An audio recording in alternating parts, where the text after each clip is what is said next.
What living things do you come in contact with every time you eat yogurt, go swimming in the ocean, and brush your teeth? Here's a hint. These living things are so small, they can't be seen with the naked eye. What are they? Bacteria, which scientists also referred to as Monerans. During the next few minutes, we're going to take a close-up look at the fascinating kingdom Monera. We're also going to discuss another kingdom of living things called Protists. Many of these organisms are also microscopic. You may be familiar with protists such as amoebas and paramecium. We're not only going to explore the characteristics of both Monerans and protists, but we're also going to see how scientists go about classifying these fascinating living things.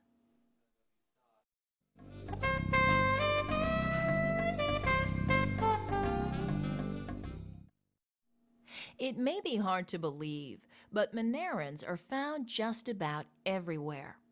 They're on this piece of rotting fruit. They're on your skin. And they're even living inside your body at this very moment.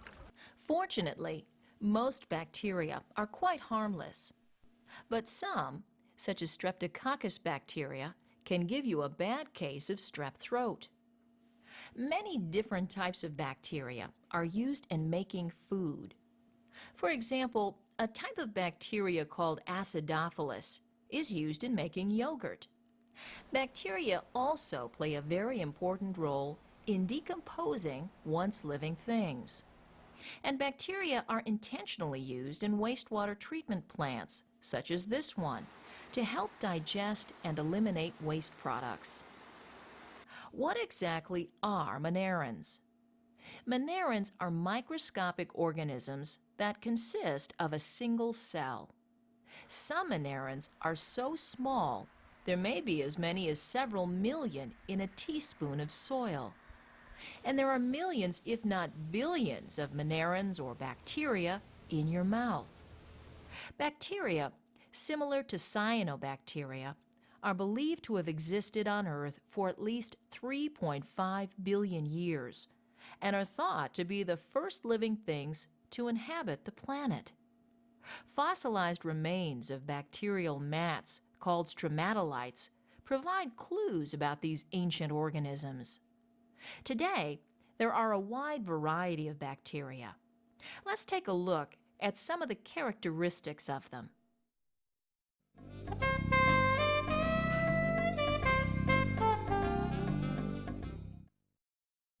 You compare. Describe the shape of this bacteria compared to this bacteria.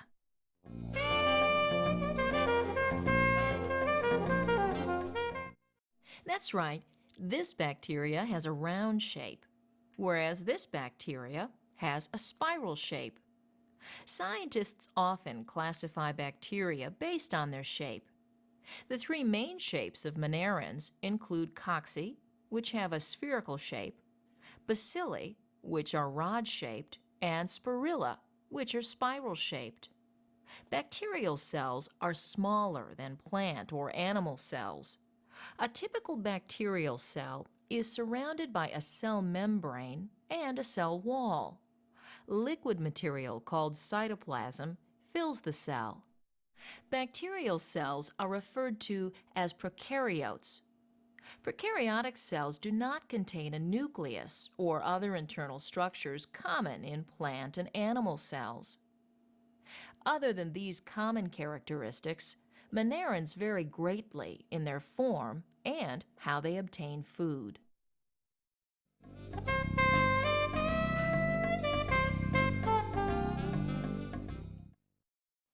Scientists are not in complete agreement on how to classify Monerans, but one system of classification separates Monerans into two distinct kingdoms, eubacteria and archaebacteria. Eubacteria are everywhere around us. If you've ever had an infected cut, eubacteria are likely responsible for the infection. The organisms within the eubacteria kingdom are diverse, and scientists use a wide variety of characteristics to classify them. One such characteristic is whether the bacteria are aerobic or anaerobic. Aerobic bacteria, such as Salmonella, require the presence of free oxygen. On the other hand, anaerobic bacteria grow in the absence of oxygen. Another characteristic useful to scientists categorizing eubacteria is based on how they obtain food. Some bacteria, such as cyanobacteria, are autotrophs. You decide. What are autotrophs?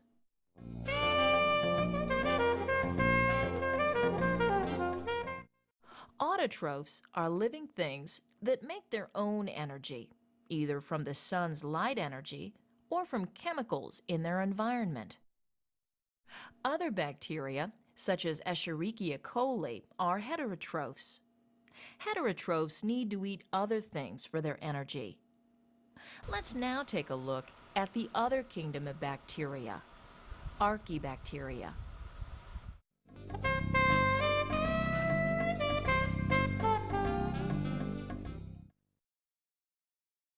Archaebacteria are the extreme Monerans of the bacteria world, in that many live in extreme or hostile environments.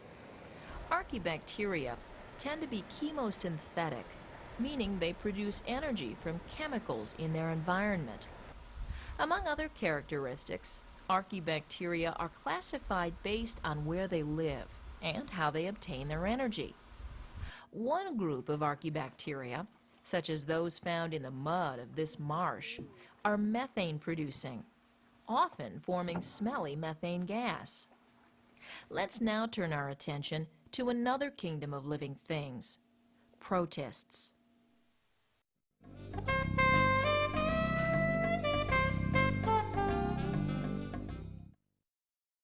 Believe it or not, this large piece of kelp, this microscopic paramecium, and this microscopic diatom are all members of the kingdom Protista.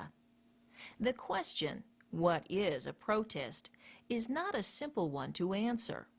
This is because protists vary widely in their shape, size, and form. Protists can be one-celled or many-celled. Protists do, however, have something in common. They're eukaryotic, meaning they have a nucleus and other structures in their cells, not found in prokaryotic cells. The kingdom Protista is divided into numerous different phyla, and the classification of these organisms changes periodically. While there are at least a dozen different phyla, we'll discuss protists that are animal-like, fungus-like, and plant-like. Let's first take a look at animal-like protists.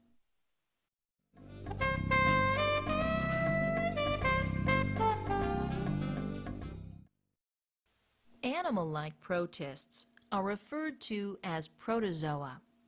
Protozoans are often grouped by how they move.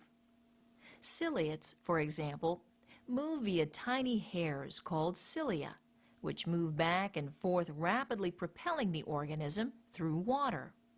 Classic ciliates, with which you may be familiar, are paramecium. Paramecium use cilia to propel themselves through the water, just as oars on a boat push a boat through the water.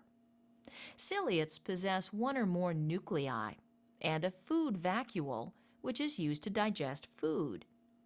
Another group of protozoans are called flagellates. Flagellates move through the water by waving a whip-like flagellum back and forth. Sarcodines, another group of protozoans, are characterized by movements of the cell membrane and cytoplasm called a pseudopod. The term pseudopod comes from the Greek words meaning false foot. As you can see, this sarcodine, called an amoeba, is moving with its pseudopod. The amoeba has no definite shape and feeds by engulfing its prey. Amoebas have a nucleus and a food vacuole. Amoebas reproduce by dividing into two new cells. Through a complex series of events, the cell replicates not only its body, but also the genetic material contained within the nucleus.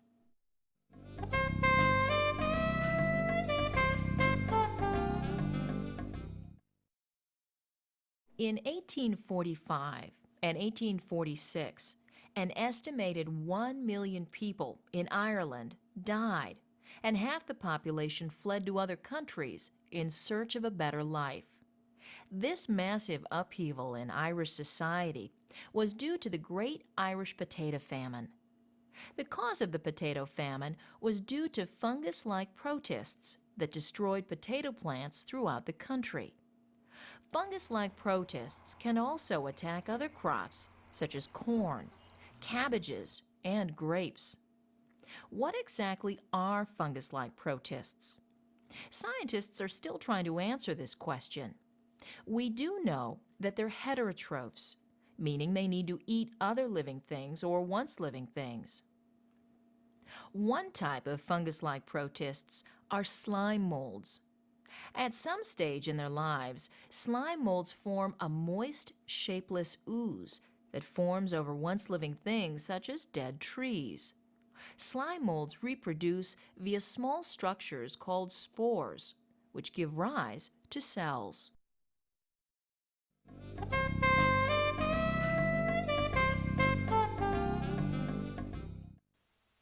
You compare. What's one main difference between plant-like protists and animal-like protists?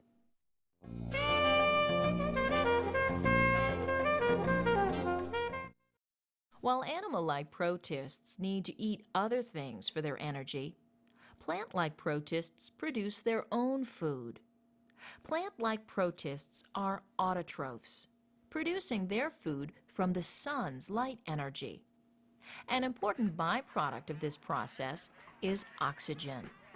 It's thought that the plant-like protists produce about 70% of Earth's oxygen supply. There are a wide variety of plant-like protists, ranging from single-celled organisms to large multicellular algae. The plant-like protists are often generally referred to as algae. Let's take a look at some of the fascinating examples of plant-like protists. One of the most interesting groups are euglenoids. A close inspection of this euglena reveals a whip-like flagellum with which it propels itself. While these single-celled protists do have the ability to make food from the sun's energy, in the absence of light, they can become heterotrophic, obtaining food from the environment. Every time you put toothpaste on your toothbrush, you're using another type of plant-like protist called diatoms. Diatoms are microscopic protists, which have a glass-like shell and live in the water. Many possess beautiful geometric shapes. When diatoms die and collect on the bottom of the ocean, they form coarse, powdery, diatomaceous earth that serves as an excellent polishing agent. Another group of plant-like protists are called dinoflagellates. Dinoflagellates can be heterotrophic or autotrophic. Dinoflagellates are single-celled algae found mostly in oceans. The actions of flagella cause the cell to twirl or roll in the water. Some dinoflagellates cause a very serious problem referred to as red tide. Certain dinoflagellates responsible for red tide possess a powerful toxin which can be very harmful to humans who eat shellfish contaminated by toxic dinoflagellates. The last three groups of plant-like protists are generally referred to as either green, red, or brown algae. The three different groups are broadly categorized based on the dominant pigment they contain. These algae are common in both freshwater and saltwater, in unicellular forms and multicellular forms. An example of green algae includes sea lettuce. An example of red algae includes Irish moss, which is found along the intertidal zone. This algae contains a substance called carrageenan, used to thicken ice cream and other products. One of the most well-known examples of brown algae is kelp. Giant kelp can reach an amazing length of over 100 meters.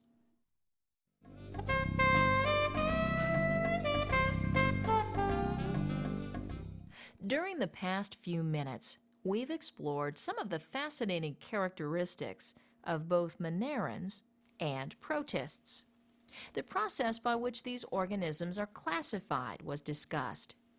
We began by studying some of the basic features of Monerans, also called bacteria, and we examined some of the various shapes of bacteria, while seeing how bacterial cells, also called prokaryotic cells, are different from more advanced eukaryotic cells. The two different kingdoms of Monerans were briefly highlighted: eubacteria and archaebacteria. Next, we focused on the diverse kingdom of protists. While protists do vary widely, they are all eukaryotic. More specifically, we took a look at animal-like protists, such as paramecium and amoebas, and we discussed some of the characteristics of fungus-like protists. Finally, we explored the wide variety of plant-like protists, including euglenas, diatoms, dinoflagellates, as well as green, red, and brown algae. So the next time you get a bacterial infection, eat some yogurt, or see some algae on the beach, think about some of the things we've discussed during the past few minutes. You just might think about Monerans and Protists a little differently.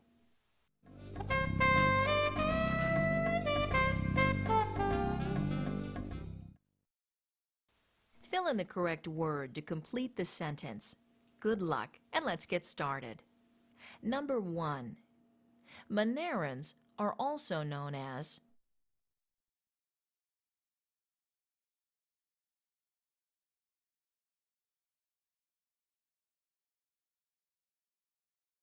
Number 2. Monerans consist of a single.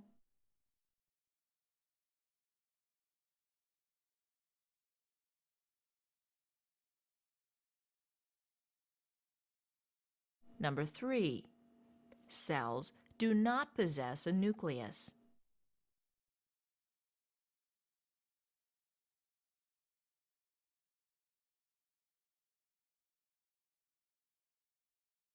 Number 4. Bacteria require the presence of free oxygen.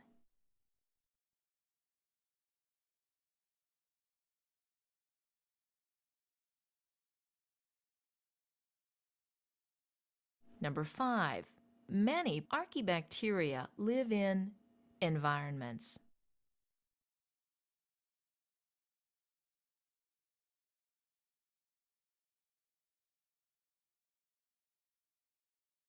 Number 6. Protists contain one or more cells.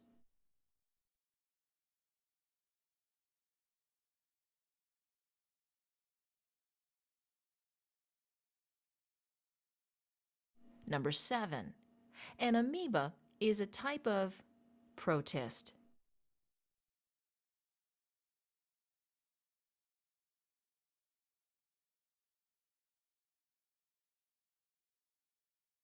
Number 8. Slime molds are a type of protist.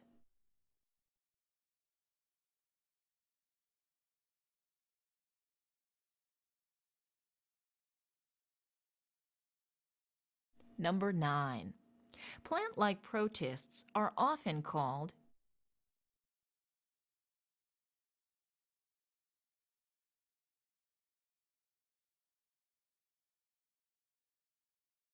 And number 10. Kelp is an example of a protist.